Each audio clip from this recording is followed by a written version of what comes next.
आप देख रहे हैं VR न्यूज, एक नजर सच्चाई की ओर। यह है मधेपुरा के माननीय डॉक्टर साहब।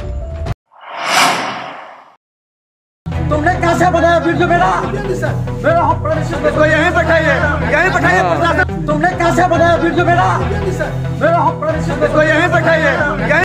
पहले इनकी सभ्य भाषा को सुनिए। बिना थ्रेड कब के अंदर घुस गया, बिना थ्रेड कब के अंदर घुस गया,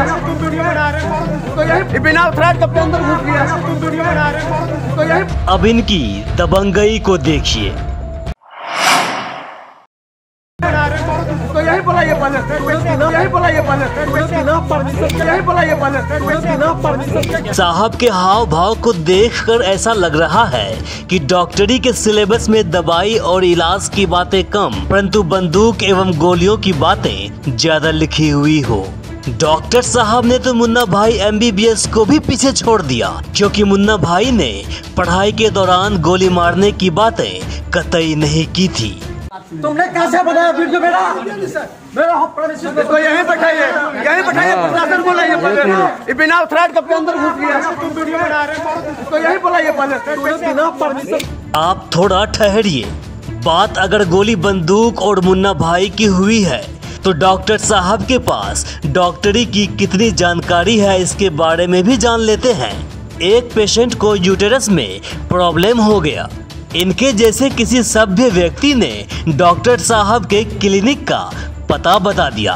फिर क्या था, पेशेंट के परिजन इलाज कराने के लिए साहब के बंदूक से लैस सुरक्षा गार्ड की निगरानी में खड़ी भव्य बिल्डिंग में चले गए। डॉक्टर साहब इसके इलाज के लिए अपना दूरदर्शी जांच कर यूटेरस की ऑपरेशन लिख दिए। गलती से पेशेंट गरीब निकले और 5% ब्याज पर पैसे उठाकर साहब के काउंटर पर ऑपरेशन खर्च जमा कर दिए। कुछ समय के बाद तो हमें भी लगा कि डॉक्टर है तो फी लेंगे ही। फिर पेशेंट को ठीक करने की नियत से उसकी ऑपरेशन करते हैं, लेकिन डॉक्टर साहब ने तो यहाँ भी मुन्ना भाई MBBS को पीछे छोड़ दिया। ऑपरेशन करना था कुछ और का, डॉक्टर साहब ने कर दिया कुछ और का। मामला ये हुआ था, जो इनको जो है ना दर्द हो रहा था पैरों में, तो जब आए अल्ट्रासाउंड वगैरह करवाए, सारा चीज़ करवाए, तो इन्होंने डॉक्टर साहब ने बताया जो इसे यूट्रस हो चुका है। यूट्रस के बजाय फिर बोला जो ऑपरेशन होगा, तो मैंने इंतज़ाम करके सारा चीज़ करके यहाँ पे हॉस्पिटल में पहुँचे, ऑपरेशन करवाया। ऑपरेशन कराने के बाद इन्हें पानी लीक होने लगा। परेशानी है, पानी लीक कर रहा है, दर्द बेचैन रहा है। पेशेंट को आराम मिलने के बजाय परेशानी और बढ़ने लगी, तो डॉक्टर साहब को अपनी गलती का एहसास हुआ। कुछ दिनों बाद उन्होंने पेशेंट को दोबारा ऑपरेशन कराने के लिए तैयार किया, लेकिन इस बार साहब को बात लीक न हो जाए और इसकी सच्चाई जग जाहिर न हो जाए, इसलिए फ्री में ऑपरेशन करने के लिए तैयार हो गए। एक बार फिर पेशेंट को ले गए ऑपरेशन थिएटर में। इस बार पेशेंट को बेहोश भी कर दिया। अपनी डॉक्टरी की पूरी पढ़ाई ऑपरेशन में लगा दी। हालांकि पहली बार पेशेंट को होश रहते ऑपरेशन किया गया था। इस बार इनको अचानक याद आ गया कि होश रहते ऑपरेशन नहीं किया जाता है, और इसलिए इस बार इन्होंने पेशेंट को ऑपरेशन करने से पहले बेहोश कर दिया। लेकिन साहब ने इस बार मुन्ना भाई MBBS पार्ट 2 को भी पीछे छोड़ दिया।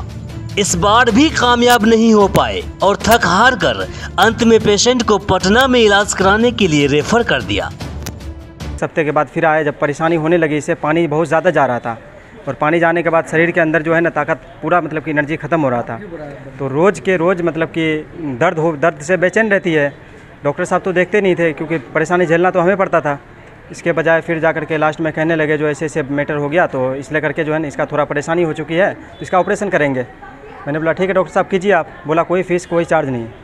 उसके बाद जो है जब हम ऑपरेशन करवाए तो दोबारा में इन्होंने चार्ज नहीं लिया। ऑपरेशन किया फिर भी वो सक्सेस नहीं हुआ। उसके बाद फिर ऐसे चक्कर लगाते रहे, दवाई देते रहे, मतलब उनमें भी कोई ख़ास मतलब कि वजह नहीं पता चला। उसके बाद फिर जा कर के एक दफ़ा आए तो इन्होंने डॉक्टर साहब ने बताया जो चलिए इसको पटना लेके चलते हैं, आप जाइए तैयारी कीजिए। तो मैंने डॉक्टर साहब को बताया देखिए मेरे पास पैसे नहीं है और गरीब आदमी हमें, 5% ब्याज उठा करके मैं इनका ऑपरेशन करवा रहा हूँ। तो बोला ठीक है आप जाइए, पैसा का वजह मुझे पता है, मैं ऑपरेशन करवाऊँगा, इसका अगर गड़बड़ हो चुका है तो इसको सही करवाऊँगा। अब डॉक्टर साहब की हालत खिसियानी बिल्ली खंबा नोचे वाली कहानी जैसे हो गई। इस बीच इनकी डॉक्टरी की पूरी कहानी पत्रकार तक पहुंच गई। साहब पत्रकार तो पत्रकार होते हैं, वो तो ऐसे डॉक्टरों को ढूंढते रहते हैं। वह कहाँ मानते हैं कि आपके पास तोप है या फिर मिसाइल। वह तो तोप को भी तोप होने पर सवाल पूछते हैं और मिसाइल को भी उसकी औकात पर सवाल करते हैं। फिर शेर की तरह दहाड़ते हुए घुस गए डॉक्टर साहब के सिक्योरिटी नुमा भव्य बिल्डिंग में और एक के बाद एक कई सवालों का बारिश करना शुरू कर दिए। फिर क्या था, शिकार की ताक में पहले से धार लगाए बैठे डॉक्टर साहब अपने झुंड के साथ बाहर निकले और 2 शेर पत्रकारों पर अपना रौब जमाना शुरू कर दिए। इन्हें डराने के लिए हवाई फायरिंग तक कर दिए। लेकिन साहब ये भूल गए कि जख्मी शेर पहले से ज्यादा खूंखार और खतरनाक होता है। और फिर वही हुआ जो साहब नहीं चाहते थे। कर तो कुछ नहीं पाए, लेकिन अपनी डॉक्टरी की काला चिट्ठा सबके सामने खुद ही जाहिर कर दिए। मेडिकल कॉलेज के सामने जो पाटलिपुत्र अस्पताल है वहाँ पे काफ़ी लोग जमा थे। एक महिला रो रही थी, बिलख रही थी। जब हम उसके पास गए मामले की जानने के लिए, मामले की जानकारी लेने के लिए, तब पता चला कि उस महिला का 2 बार ऑपरेशन हो चुका है यूट्रस का। उसके बाद तीसरी बार वह मेडिकल पाटलिपुत्र अस्पताल गई थी डॉक्टर साहब से मिलने के लिए। उसी पर मैंने उसका बयान रिकॉर्ड किया। बयान रिकॉर्ड करने के बाद अस्पताल कर्मी के द्वारा हमें कहा गया कि आप रुकिए, डॉक्टर साहब आएंगे, उनसे भी बयान ले लीजिएगा। तो हमने कहा ठीक है। हम वहीं रुके हुए थे। अचानक डॉक्टर साहब गाड़ी में 5-10 गुंडे भर रख के सीधे क्लिनिक पर आए और सीधा हम लोगों पर हमला कर दिया। मेरा मोबाइल छीन लिया, मेरा लोगो, आईडी कार्ड, बैग, कैमरा सब तोड़ दिया, मेरी बाइक छीन ली, मुझ पे राइफल लेकर हमले करने की कोशिश की गई और वहाँ से धक्का मुक्की कर मारते पीटते हुए हमें क्लिनिक से बाहर निकाल दिया। डॉक्टर साहब की तरफ से इस तरीके से किया गया कि हम बता नहीं सकते आपको। और मतलब बहुत ही बदतमीजी के साथ एक डॉक्टर, हम लगातार कोशिश कर रहे थे कि डॉक्टर साहब आप हमसे बात कीजिए, मामला क्या है उसको समझ लीजिए, बात क्या हुआ है, हम किस लिए हैं। नहीं, कुछ नहीं समझेंगे, बस रे मारो रे फटकारो रे, ऐसे करने लगे वैसे करने लगे। हमारा और शाहनवाज भाई का मोबाइल भी छीन लिए। काफ़ी जद्दोजहद, काफ़ी कोशिश करने के बाद मोबाइल हाथ लगा, मोबाइल का शीशा भी हमारा टूट गया और शाहनवाज भाई का भी मोबाइल छीन लिया गया। तो इस तरह से हुआ। उसके बाद हम लोग को भगा दिया गया। अब पाटलिपुत्र हॉस्पिटल के डॉक्टर संतोष कुमार के डॉक्टरी और दबंगई दोनों वीडियो के माध्यम से सामने आने लगी। जगहसाई होने लगी, बदनामी होने लगी। तो डॉक्टर साहब की टीम ने क्षेत्रीय थाना सिंहेश्वर पहुंचकर पीड़ित पत्रकार मोहम्मद शाहनवाज और मोहम्मद मिराज आलम पर कथित एफआईआर कर दिया। चलिए, इसे कहते हैं एक तो चोरी, ऊपर से सीना जोड़ी।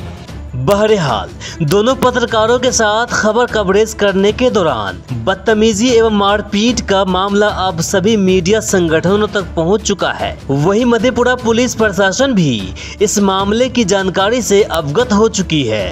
अब देखना है कि प्रशासन इस घटना पर कितनी जल्द जांच कर कार्रवाई करती है। V hours news bureau. हमारे इस चैनल को सब्सक्राइब करें, साथ ही बेल आइकन पर प्रेस करना ना भूलें ताकि हर अपडेट्स आप तक पहुंचती रहे।